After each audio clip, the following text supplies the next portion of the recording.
A paz do Senhor, querido, amados irmãos, sejam todos muito bem-vindos. Eu queria partilhar com os irmãos, mais um momento de estudo da Palavra de Deus. O livro que eu escolhi para nós estudar hoje é o livro de Gênesis, no seu capítulo 2. Por favor, abrem as vossas Bíblias no livro de Gênesis, no seu capítulo número 2, no versículo 18. Gênesis 2, 18. Gênesis 2, 18. Vai dizer o seguinte: E disse o Senhor Deus: Não é bom que o homem esteja só. Far-lhe-ei uma ajudadora que esteja como diante dele. Havendo, pois, o Senhor Deus formado da terra todo o animal do campo e toda a ave dos céus, os trouxe a Adão para este ver como lhe chamaria. E tudo que Adão chamou a toda a alma vivente, isso foi o seu nome. Pôs os nomes a todo o gado e às aves dos céus e a todo o animal do campo. Mas para o homem não se achava ajudadora que estivesse como diante dele. Então o Senhor Deus fez cair um sono pesado sobre Adão, e este adormeceu. E tomou uma das suas costelas e cerrou a carne em seu lugar. E da costela que o Senhor Deus tomou do homem, formou uma mulher e trouxe a Adão. E disse Adão, esta é agora osso dos meus ossos e carne da minha carne. Esta será chamada varoa, porquanto do varão foi tomada. Palavra do Senhor. Esse, sem dúvida, é um daqueles textos que mexe com os nossos corações. Estamos, se calhar, diante daquilo que foi a primeira declaração de amor de todas, a primeira cantada da Bíblia. E, sem dúvida, é muito bonito quando nós lemos esse texto, sentimos, conseguimos sentir a emoção daquele momento, do primeiro casamento da Bíblia, o primeiro casal. Mas, apesar dessa beleza que existe nesse texto, a discussão teológica e teorias da conspiração que giram em volta dele são enormes. Você já ouviu falar sobre Lilith, a primeira mulher de Adão? Deixa que eu te conte. Existiu na Idade Média um documento chamado o Alfabeto de Ben Sira. Se vocês quiserem que eu fale mais sobre esse documento, deixem um comentário que eu faço um outro vídeo a falar sobre o Alfabeto de Ben Sira. Mas esse mesmo documento apresenta uma possível primeira mulher de Adão. Ela é uma teoria da conspiração, mas ela não é simplesmente falácias. Ela busca bases bíblicas para defender essa teoria. E o texto que ele usa para defender essa teoria de que existiu uma possível mulher de Adão é exatamente esse texto que acabamos de ler. Você já reparou que quando Deus forma a mulher, Adão olha para a mulher e usa a expressão "e esta sim"? Em algumas versões vai aparecer "e agora sim", Esta sim é carne da minha carne e osso dos meus ossos. Ou seja, essa expressão "esta sim", deu a entender que se ele está a dizer "esta sim", é porque houve uma que não era como ele queria. E onde é que eles se apoiam, encontram bases para defender essa teoria? Você já reparou que o relato, a narrativa da criação em Gênesis 1, ela é diferente da narrativa da criação em Gênesis 2? Por exemplo, quando nós vemos Gênesis 1, Deus cria o homem e a mulher ao mesmo tempo. Pode conferir. Quando nós vamos ver Gênesis 2, a mulher ela é feita depois do homem. Primeiro Deus cria o homem e depois Deus coloca o homem num sono profundo e depois retira da sua costela e forma a mulher. E não só, quando nós olhamos para Gênesis 1, Deus cria primeiro o homem, né? Deus cria primeiro os animais no quinto dia e no sexto dia Deus cria o homem.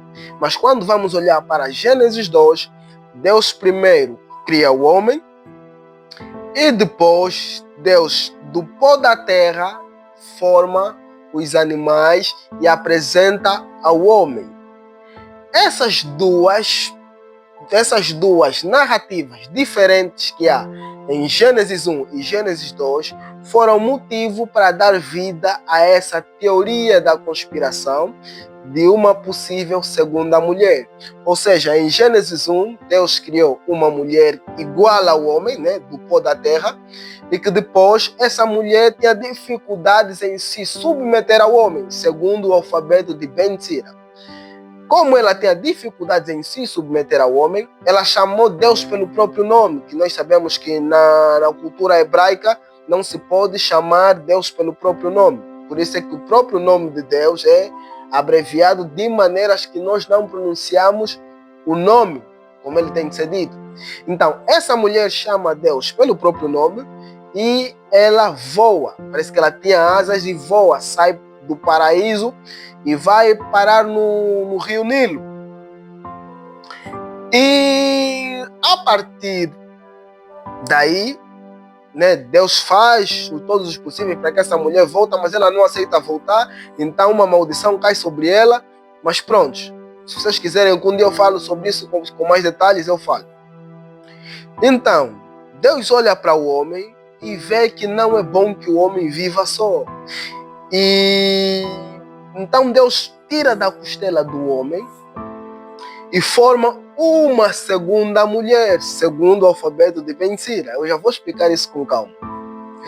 Então, Deus retira da costela do homem e faz uma segunda mulher, que nós conhecemos hoje como a mãe da humanidade, Eva. Bom, essa teoria, por mais que ela faça sentido, ela não é verdadeira. Na verdade, o Gênesis 1 e o Gênesis 2, eles parecem que divergem, porque o Gênesis, apesar dele ser escrito hebraico, ele foi escrito por um autor que cresceu no Egito e teve a educação egípcia, e a forma que o Gênesis 1 e 2 foram registrados, eles são muito parecidos às regras literárias do Egito.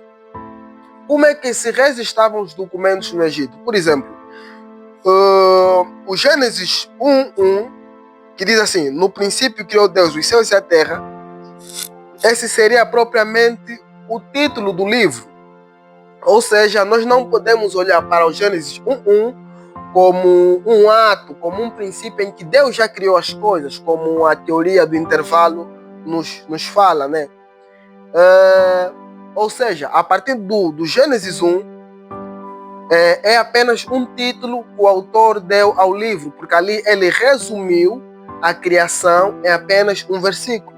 Ou seja, no princípio criou Deus os céus e a terra, é um título que resume toda a narrativa que vem abaixo em Gênesis 1. Mais tarde, o autor faz aquilo que nós chamamos nos dias de hoje um índice. O que é um índice? É como se nós começássemos a colocar os assuntos em tópicos. E quando nós vamos ver no Gênesis 1, ele fala dos assuntos dessa maneira. E Deus criou os céus, e Deus criou o homem, a mulher, ou seja, ele fala dos assuntos sem dar muitos detalhes.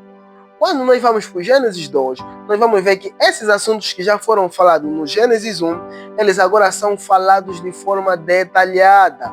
Ou seja, no primeiro versículo, no primeiro capítulo 1, o autor fala de forma resumida que Deus fez o homem e a mulher, mas no seu capítulo 2, o autor de Gênesis agora fala com detalhe como é que esse homem e essa mulher foram feitos.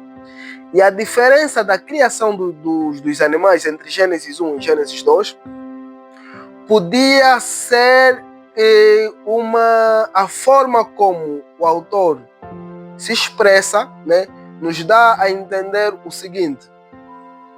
Em Gênesis 1, ele fala a ordem que as coisas foram criadas, exatamente os animais primeiro e depois o homem. Mas no Gênesis 2, esses animais que foram criados, Deus traz ao homem e lhe apresenta. Não que Deus tivesse exatamente a criar naquele momento que trouxe para Adão, mas, ou seja, o autor está a fazer referência, ou seja, e os animais que Deus havia formado apresentou ao homem. Essa para mim são explicações que fazem todo sentido para explicar a divergência entre um e o outro. Então, desta forma, nós podemos concluir que Adão não teve uma segunda mulher, ou seja, não teve uma primeira mulher. Não passa de falácias, não passa de teorias da conspiração. Então, não é bom que o homem viva só, não pode ser olhado dessa maneira. Não é bom que o homem viva só, é muito mais profundo do que nós podemos imaginar. Não é bom que o homem viva só, não é uma reclamação humana. Não é o homem quem está a reclamar, mas é Deus quem está a ver. O que eu quero te dizer é que existe um Deus nos céus que olha para as tuas necessidades e se preocupa contigo. Às vezes nós achamos que somos os únicos que sofremos com o nosso solteirismo. Às vezes nós achamos que somos os únicos que sofremos com a nossa fome. Às vezes achamos que somos os únicos que sofremos com o nosso desemprego. Mas não é bom que o homem viva só. Revela um Deus que olha para as tuas necessidades e está preocupado em preencher o vazio que te falta. Existe algo muito bonito nesse texto, que é o fato de que no versículo 18, Deus olha para o sofrimento do homem e diz: não é bom que o homem viva só, vou lhe fazer uma ajudadora. Mas quando vamos para o versículo 19, Deus lhe apresenta os animais.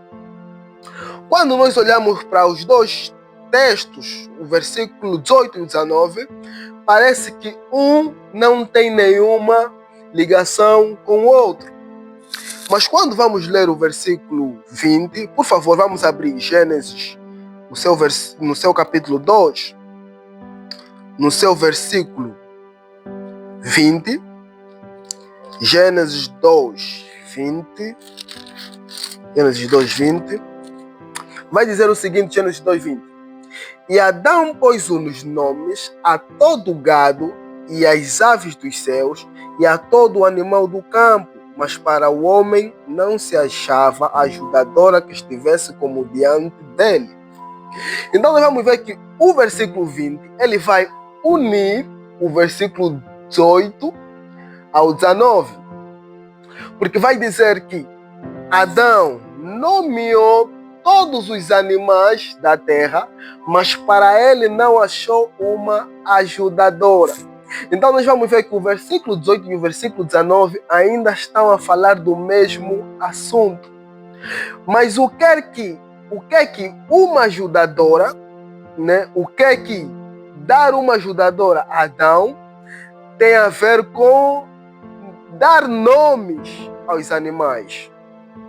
Quando nós vamos olhar bem para o Gênesis 20, ele vai dizer assim: e nomeou Adão todos os animais da terra, mas para o homem não se achou nenhuma ajudadora.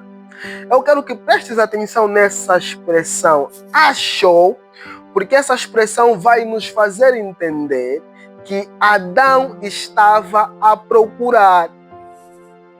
É interessante essa parte nós entender que Adão está. Essa parte ela é interessante porque Adão nunca viu nenhuma mulher em sua vida.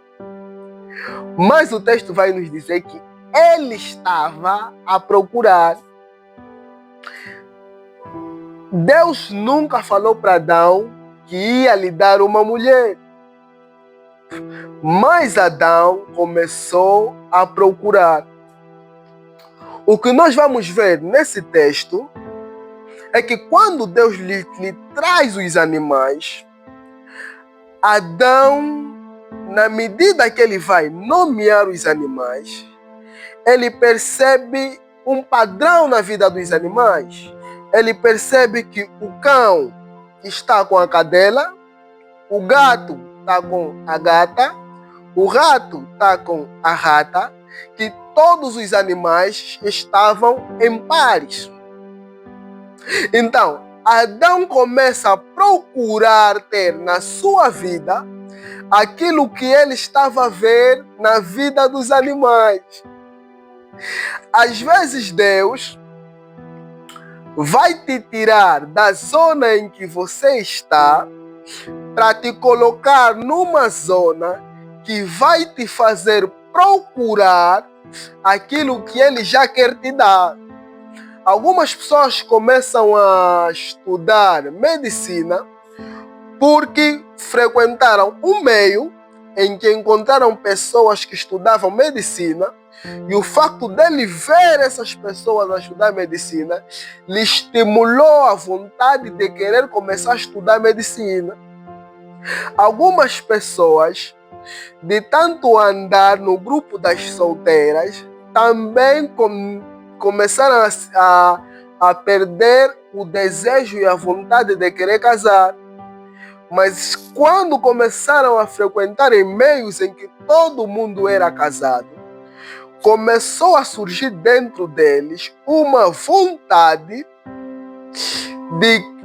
de querer ter na sua vida aquilo que eles estavam a ver na vida dos outros.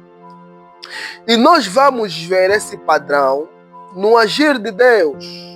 Quando Deus prometeu a Abraão que ia lhe dar as estrelas, que ia lhe tornar pai de multidões, Deus lhe fez visualizar as estrelas do céu e a areia do mar. Então nós vamos entender que o nosso Deus, ele é um Deus que não te entrega antes que você visualiza. É importante nós entender essa parte que Deus, antes de nos dar, primeiro nos faz visualizar.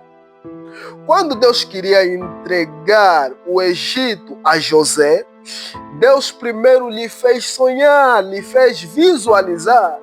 José teve primeiro que visualizar nos seus sonhos aquilo que Deus ia lhe entregar. Quando Ana orava para ter filhos, Penina estava a ter muitos filhos. O que eu estou a tentar te explicar é o seguinte: às vezes, quando você está a orar para o casamento, você começa a ver que as pessoas à tua volta estão a casar.